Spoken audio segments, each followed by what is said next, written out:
Good afternoon. This is Ellen Barra with the WPS Provider Outreach and Education Department. With me on the call today, we have Mary Muko, who is going to be entering some information into our chat. And then at the end of our prepared remarks, she'll be asking any questions that you submit in there. Principal illness navigation is the topic we're going to talk about today. And this is one of the new health equity services, and that's what CMS is calling it, that started January 1st of 2024. Reimbursement for this service allows for providers to receive greater payment for services that you may already be providing to your patients and providing in your offices. Mary, you just want to make sure you're on mute, please. The next thing that we have up is our disclaimer. And we have prepared this education as a tool for you so that you can know what the rules and regulations are and you can submit correctly. As you're aware, though, if you've been with Medicare for any length of time, Medicare rules do change often. So the CMS final laws, regulations, rulings, etc., that's the final determinant of coverage. We will provide responses to your questions based on how you're asking the question, but again, the Medicare rules always prevail. And then the last bullet point there, CMS does prohibit recording of this presentation for profit-making purposes. So if you're doing screenshots or recording this, we really would ask that you stop.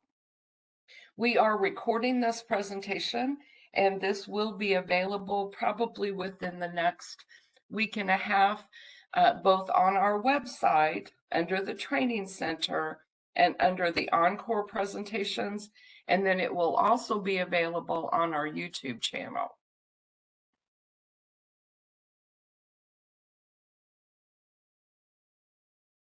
So what we have on this slide for you then is the acronyms that we're using during the presentation today. We've kind of got them all gathered up in one spot for you, just as your reference. So let's talk first about the actual definition. What we're talking about is the Principal Illness Navigation Service. We're going to talk about the value of this service to your patients and the requirements for correct billing. This service really is helping the patient to deal with a new diagnosis, and we'll talk about the qualifications here in a second, and then how to navigate through all of the options available so that they can get the care that they need. This can be especially important for those patients in underserved areas or underserved populations. So you can see the definition. It's really to help the patient identify appropriate practitioners, providers, etc. for their care needs. We want to support that patient in getting the necessary care that they need in order to deal with this new diagnosis. Generally speaking, principal illness navigation is going to be most critical when the patient is first diagnosed or first undergoing treatment. Due to the extensive needs to access and coordinate care. That doesn't mean, however, that that's the only time that you can provide this service, and we'll talk about that as we go on. So you can see here that the patient has a serious high-risk condition. Now, CMS does not require necessarily a definitive diagnosis here. The example given in the final rule is a colon mass. Well, until you actually do surgery or do a biopsy on that mass, you may not know whether that is really cancerous or not. However, with that mass, that's your diagnosis as your serious high-risk condition, then the patient could need additional assistance in determining kind of which way to go from the point of this diagnosis. Another example given was a positive mammogram, and then the steps before you get to an actual definitive diagnosis. Now, clinically, your MD or your DO or your non-physician practitioner will make that determination as to whether the condition is serious or high risk. The next slide provides you with some examples. When you're looking at whether or not that patient's condition is serious and high risk, what you'll be looking for is the documentation from your practitioner within that medical record. And then, of course, if Medicare, whether it's WPS or another one of the Medicare contractors, is reviewing that information, that medical record then has to support serious high-risk condition. You can see there that it is expected to last at least 3 months, and it places that patient at a significant risk. And again, that goes back to what's in your documentation of the patient either being hospitalized, needing to go into a nursing home, some type of acute exacerbation or decompensation, or functional decline or death for that patient if they're not getting the care that they actually need. So these are just some of the examples that CMS has provided for serious high risk. Now, these are examples only, so this is not an all-inclusive list. You, of course, may have other diagnoses or illnesses.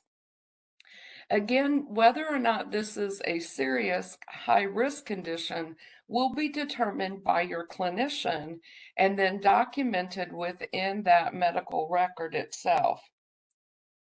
I also want to point your attention on here, on this slide, to the next to the last bullet point, which is severe mental illness. This is not just medical conditions or medical illnesses. Mental illnesses can also be part of this. So let's look then at the patient eligibility. So you can see there, again, it goes back to your documentation. What does it take to develop that treatment plan? How do you plan on monitoring that? What has, or if it has, caused a revision to that disease-specific care plan for that patient?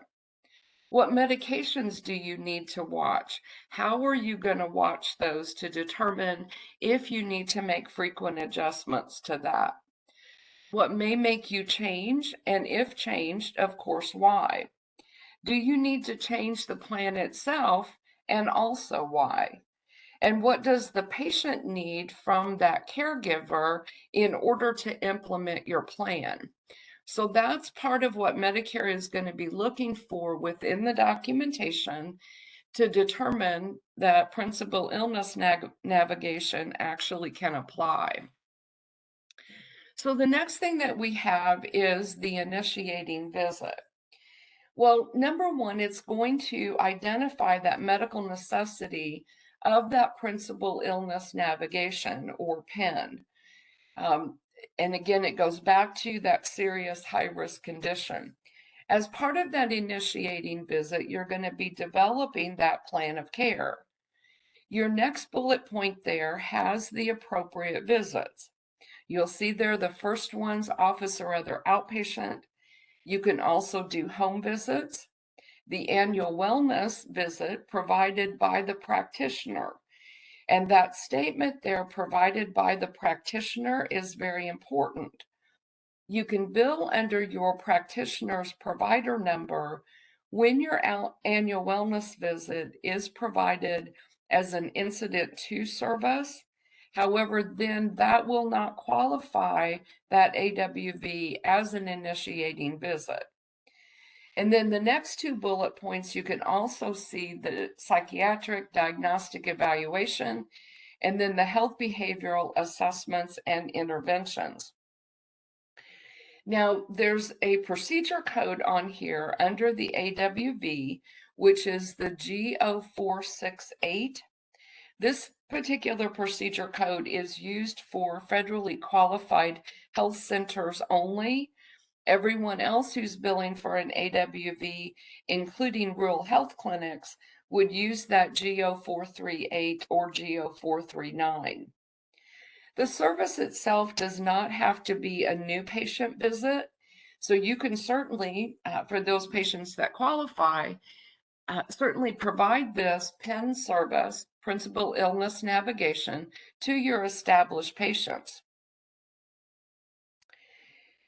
In the final rule, CMS, when they're talking about that initiating visit, they also include the transitional care management, and they identify that if you're doing the Principal Illness Navigation for longer than 12 months, then you would have to have another initiating visit. Now, these two items are not currently listed in the Medicare Learning Network Matters article on this. However, we have alerted CMS to this, and they have told us that they will be updating that at some point in the future, and they will include that. So let me repeat those two pieces of information.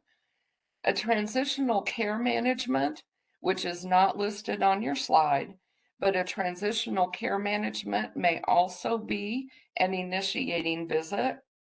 And if the services last longer than 1 year, you do have to have another initiating visit. Inpatient, observation, emergency room, skilled nursing facility services, these would not count as an initiating visit. Other than the TCM, it's just the procedure codes up on your screen. So when we're looking at the PIN and the PIN PS services, which are peer support services, these really are helping to guide that patient through the course of their care. If you have a patient, for an example, that receives a diagnosis of cancer, that's a pretty big diagnosis, and so there's a whole lot of stuff that is going to happen and needs to happen with that patient in order to deal with that diagnosis of cancer. And again, that's just an example. In addition to that, though, you have to address any unmet social needs that are going to significantly limit that practitioner's ability to diagnose or treat that patient's condition. You can have the social determinants of health assessment with that initiating visit that would be within the guidelines.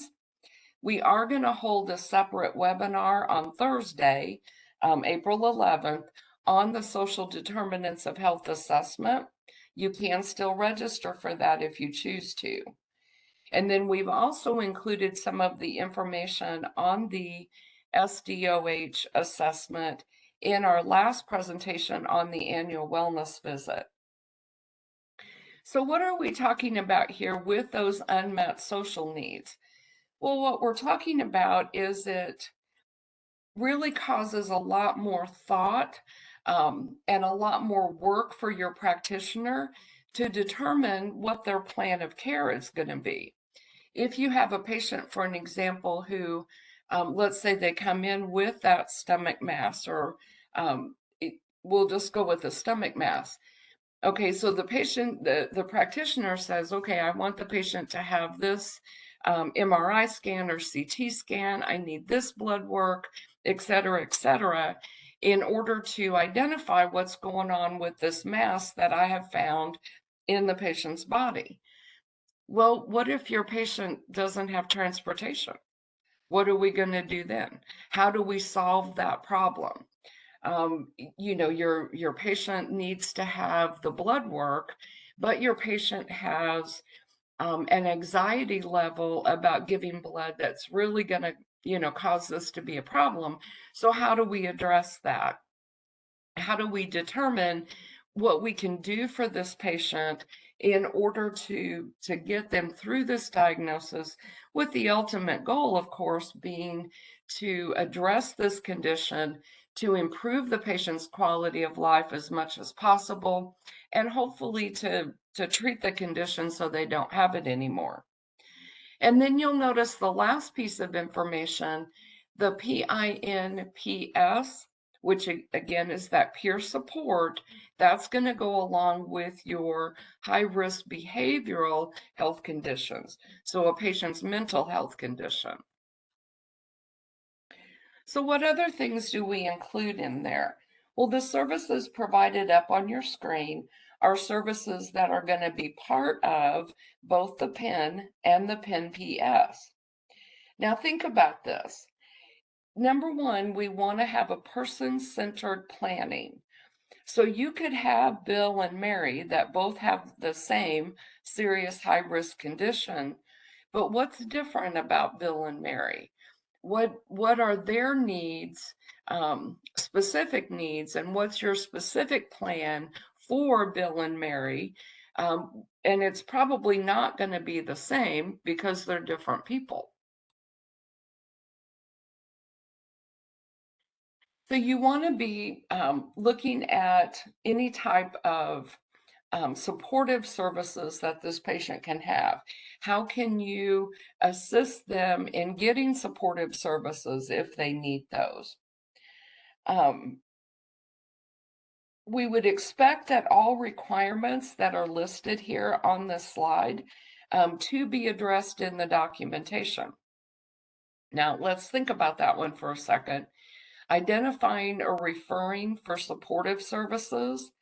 If your patient doesn't need those, then you just need to address it within your documentation. This has been addressed. This is what the patient does not need as far as that is concerned for that individual patient.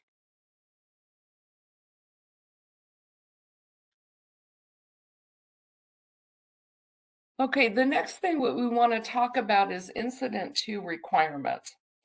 We did an Incident 2 webinar back in March, and we do have this available on our YouTube channel, and that is listed within your resource section. You can go to the Encore playlist.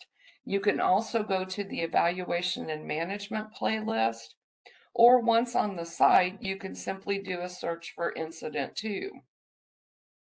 Now, let's talk about Incident 2 and kind of how it plays a role in this Principal Illness Navigation or PIN-PS service. Number one, Incident 2 cannot be done in a facility setting. So that means that if you're providing services within a place of service 19 or 22, Incident 2 does not apply to that. You need to provide information concerning the employment relationship between the person who's actually going to do this service and then the entity that's going to bill for this service, your physician or your non-physician practitioner. Now, when we're talking the employment relationship, it doesn't always have to be a W-2 employee. You can also have contracted or leased employees. And so what we mean by that is that you may have entities within your community that will meet the qualifications to be a principal illness navigator or a principal illness peer support. And so you may be contracting with them in order to provide these services. Well, what does that mean if you decide to do that? Well, it means that you're working together with them in order to support your plan of care, in order to support the patient's needs based on this serious high-risk condition.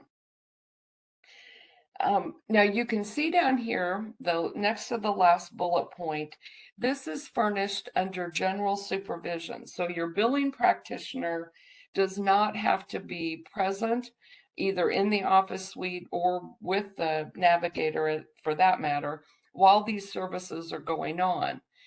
But at the same time, you can't simply contract with an outside entity and tell them go. You know, the billing practitioner is involved in this patient's care. They are working with any of these outside entities that you may contract with, and then they are furnished under your general supervision. Clinical psychologist can submit services that are provided incident to them. A clinical social worker, marriage and family therapist, mental health counselor, they cannot. So they could do the service and bill for the service, but they cannot submit for someone else doing the service. Clinical psychologists can.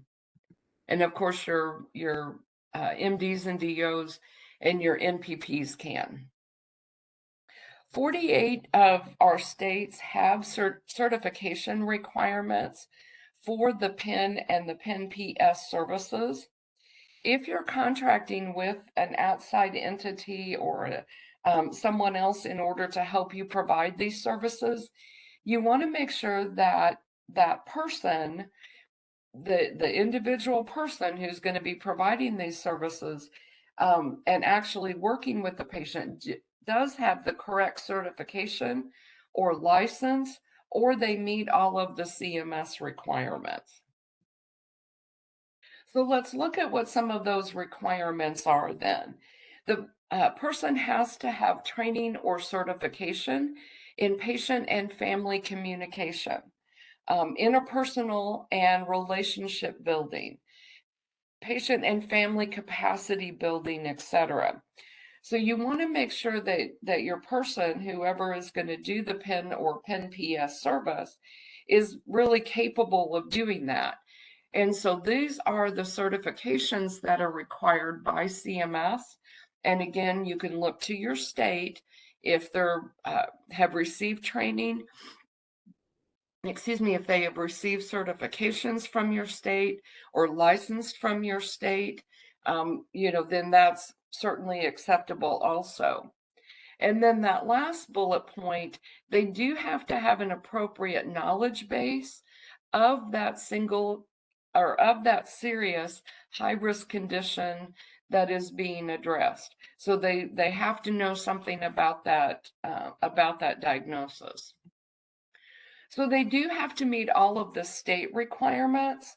And then if your state does not have particular requirements, then that training has to be consistent with the National Model Standards for Peer Support Certification published by the Substance Abuse Mental Health Services Administration. And in your resource section, we have a link for you to get to those national standards. The next thing that we want to talk about is patient consent. The patient consent for this service is not the normal consent that you have in your office. That normal consent is where the patient has agreed to allow you to release information to the payers, and it is allowing you to receive payment from those payers. For this service, you do have to have a specific consent identifying that you're going to be providing principal illness navigation or the PIN PS for that patient. This consent must be within your medical record itself, not within your simply administrative records. It is required at least yearly if your services are continuing past a year. It can be both written or verbal. So you just need to document whichever one it is. And the service, and the reason behind this is that the service is generally, although not always, but generally provided as a non-face-to-face service. The Principal Illness Navigator or PIN PS is interacting with that patient, could be over the telephone, could be through text messaging, through, FaceTime, through something along those lines, if that's a secure network that you're using.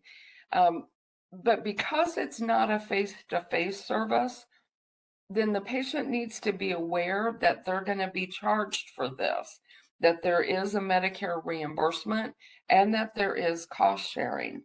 So the patient then would have responsibility for any deductible or coinsurance.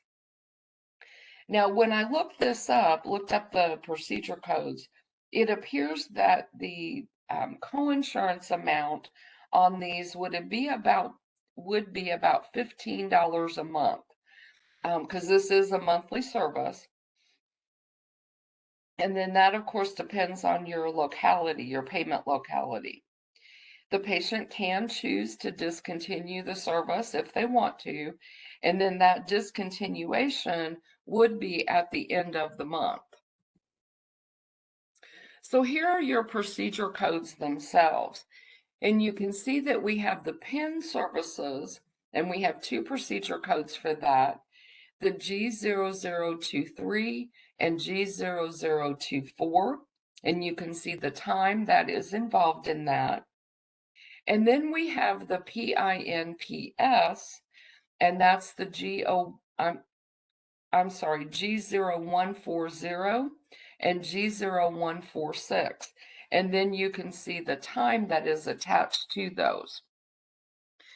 Now, for an example, you have to meet the full time. So for the G0023 procedure code, you have to have documented 60 minutes or more per calendar month in order to submit that procedure code.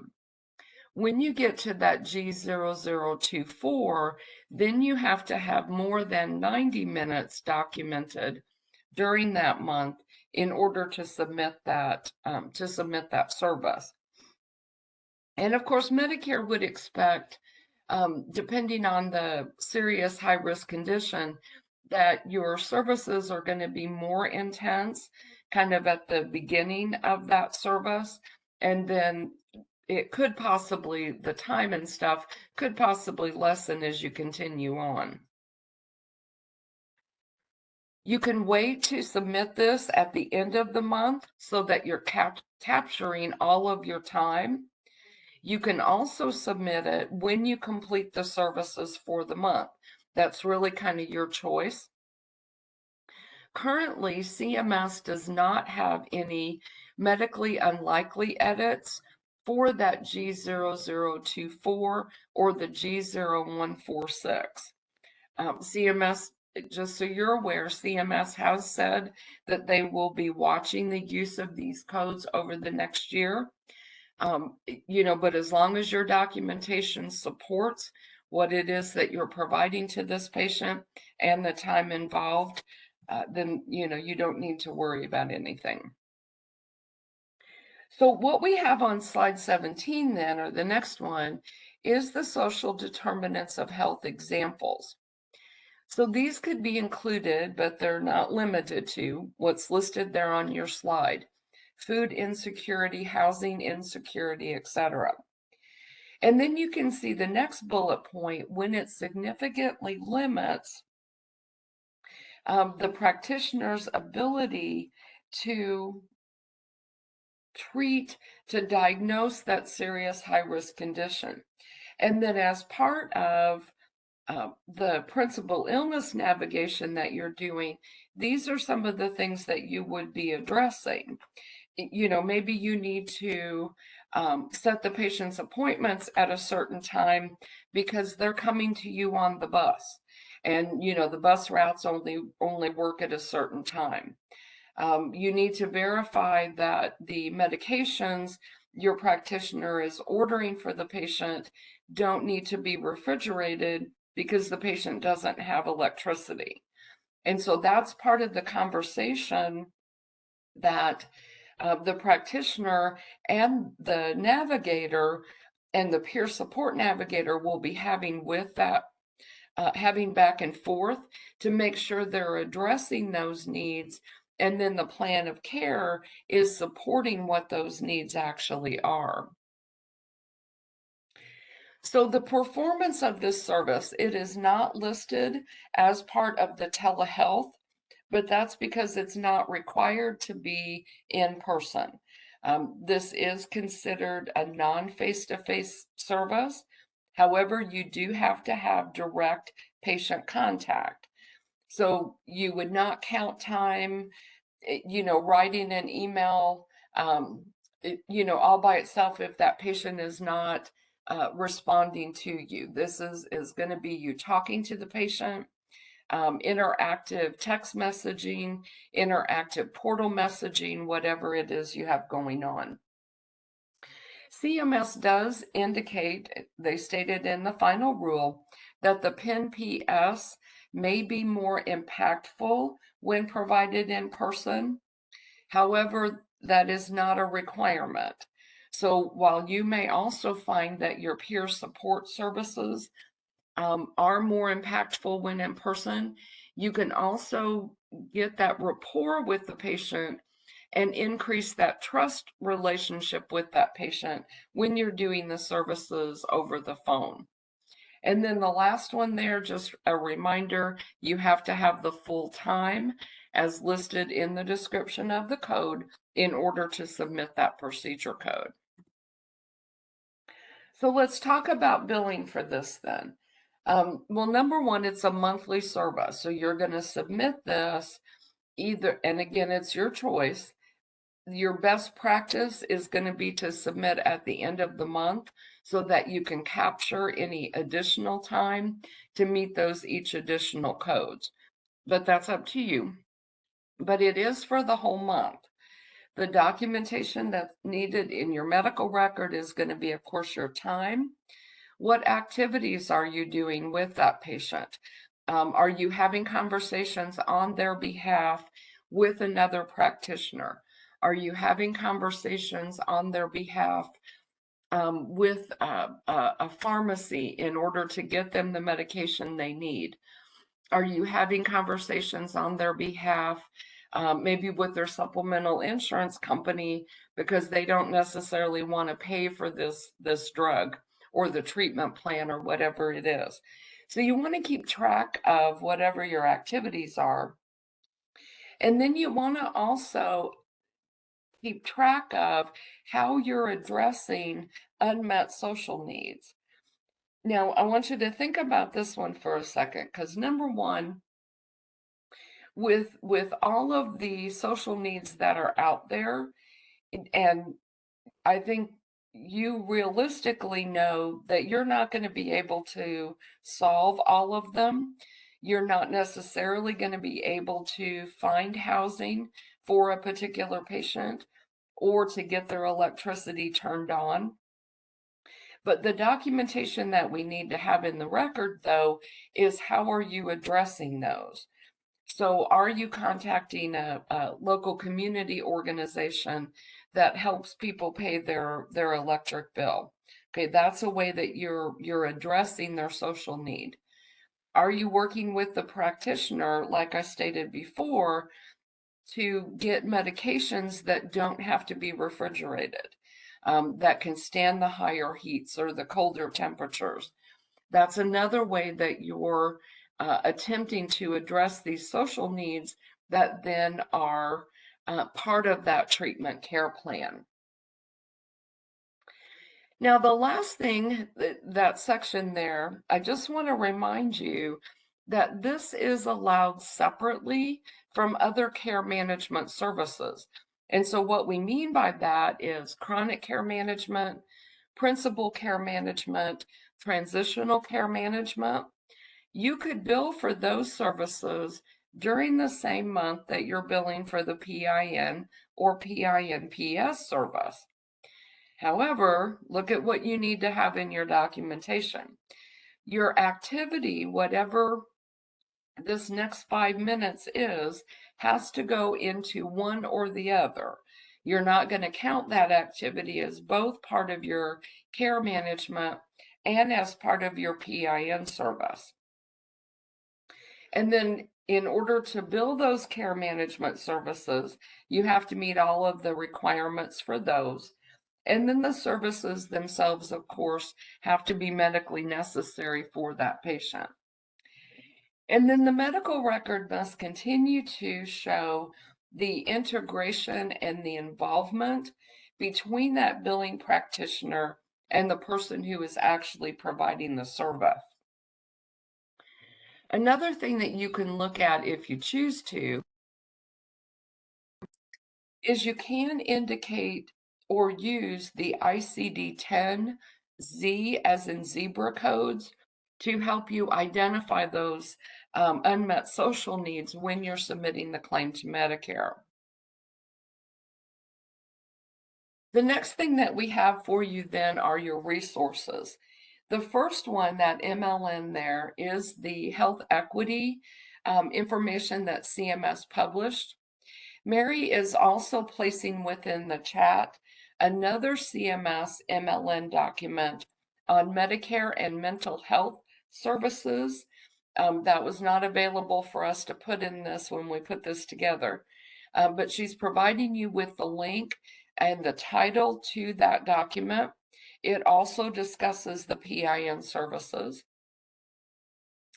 The next one that we have, the CMS Internet Only Manual publication. This provides you with the rules on your Incident to services. We have a link there for you for our live events, where if you, for an example, have not downloaded the presentation for today, you can certainly do that. And then we provided you with the YouTube channel where you can go and see, such as our Incident to recording. This recording will be out there probably 2 weeks, week and a half, something like that. And then the last one are those national model standards for peer support. So you can go and take a look at that if that's one of the services that you want to offer within your office. So that's the information that I have to provide for you today on principal illness navigation and PIN peer support. So now we'll go ahead and open it up for questions. Mary, do we have any questions within our chat? Hi, Ellen. We've received only a couple of questions, but the first question is this okay for Method 2 critical access hospitals? This, okay, that's a very good question. Because when I was researching this, I could not find anything that stated one way or another that either cause critical access hospitals, federally qualified health centers, or rural health clinics could submit this procedure code. Based on what I have found, it appears that they cannot. They can do that initiating visit, but I'm not seeing other information. What I'd like you to do for me, I'm going to provide you here a method to submit this question to us. If you wouldn't mind doing that, then we'll do some further research and see what we can find on this. Thank you for the question. Ellen, we have another question. How long are the recordings available in the training center? On the training center itself, we keep those out there about 90 days. In the YouTube channel, though, they stay out there until we pull them off.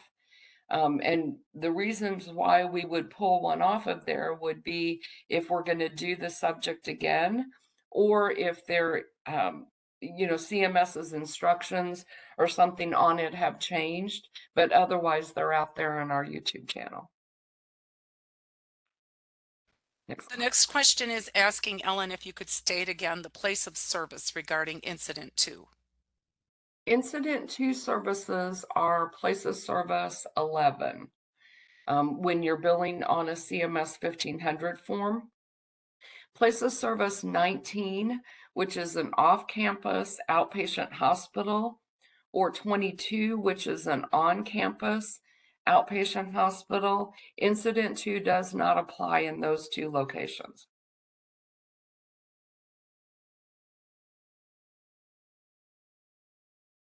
Okay, we have received one other question, and I believe you just answered it. Is this billable by OPPS provider clinics? No, not by the professional services, no. And I don't think it's billed by the facility either. This would be the professional service. That is all the questions we have in the chat. Okay, thank you guys very much for those questions. We are aware that this is a brand new service. I think it is services that you are providing to a certain extent within your offices now anyway. So really taking a look at some of the care that your nursing staff, maybe you have technicians or something like that that could be involved in the patient's care. Really take a look at that and see whether it falls into the guidelines that we have talked about here today. If so, you know, when you meet all of the qualifications, then you can certainly bill for it. So on behalf of Mary and myself, we want to thank you very much for your attendance today. We know this is a new service just starting in 2024. I think it is going to be a very valuable service. I know just in dealing with medical issues of family members, patient advocates really do make a difference, and your illness navigators and your peer support people really can make a difference in that patient's health and in their quality of life. So again, we just want to thank you for attending today. If you have not already, we again would encourage you to take that survey. We are interested in your feedback. So hope you have an absolute wonderful rest of the day and you can now disconnect. Thanks for attending.